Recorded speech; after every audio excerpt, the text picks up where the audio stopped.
Yell and scream all you want, as long as it's nice. I'll try my best. That's all good. Good luck tonight.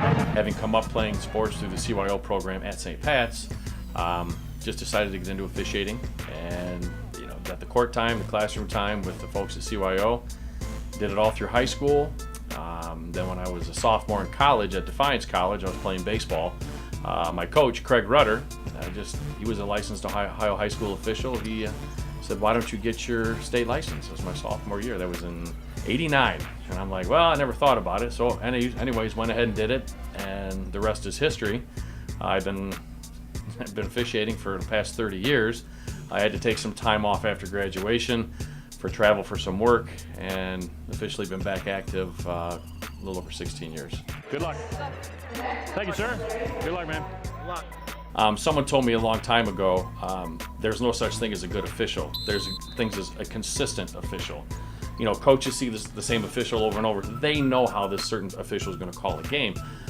For me personally, I'm always asking people that I work with for the first time or whoever, how did I do? What can I do differently? I don't have a huge ego to say I don't need to learn anything. I want to learn as much as possible. I'm in this I want to do it. I want to do it the right way, not just do it. I have no problem asking the guys I work with, what can I do? What did I do wrong on this? What can I improve on?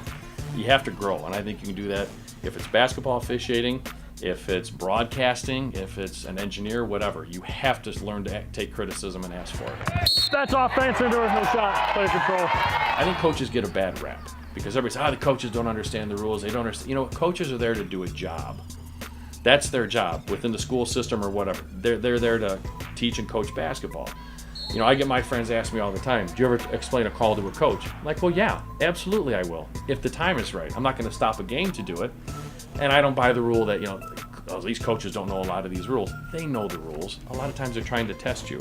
If you're a new official and you step onto a court and this coach has never seen you before, count on them trying to work you. That's their job. But coaches, for the most part, are very supportive. Everybody gets nuts. Everybody gets crazy. You're out there to win. I get it. I played. I still coach my kids. You just want to be in that arena. And emotion can take over. White 11. White 11. Here where the legs stick out of bounds.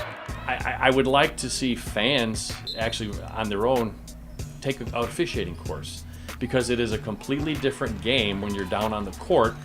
Officiating is a game of angles. The better angle you have, you're looking for certain things, where you may be sitting up in the stands as a parent or as a fan, and you're yelling. We hear it all the time. 3 seconds, traveling, over the back, whatever it may be. And by the way, there is no such call as over the back. People actually don't know that. But they're seeing something, and they may be right in line with you, but because you're on a different angle than them, you're going to get a better view of it.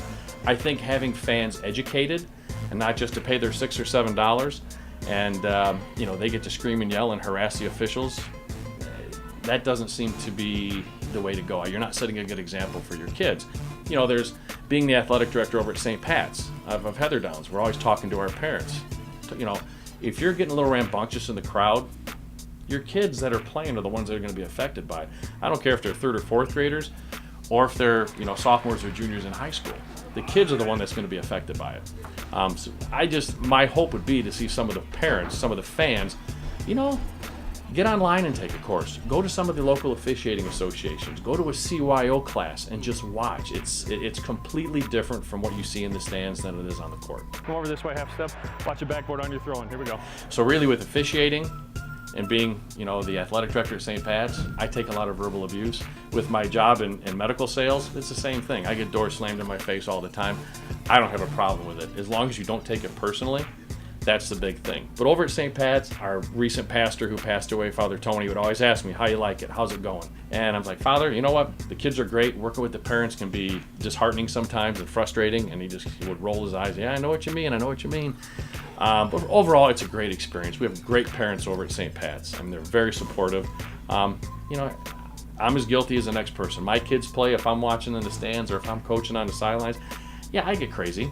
You want the kids to play hard and you want them to win, but then you just kind of, pull back the reins and say, hey, this is all for the kids. And we want to put them in an environment that they're going to be successful in and they're going to remember for a long time to come. That's a nice travel you missed on there, by the way.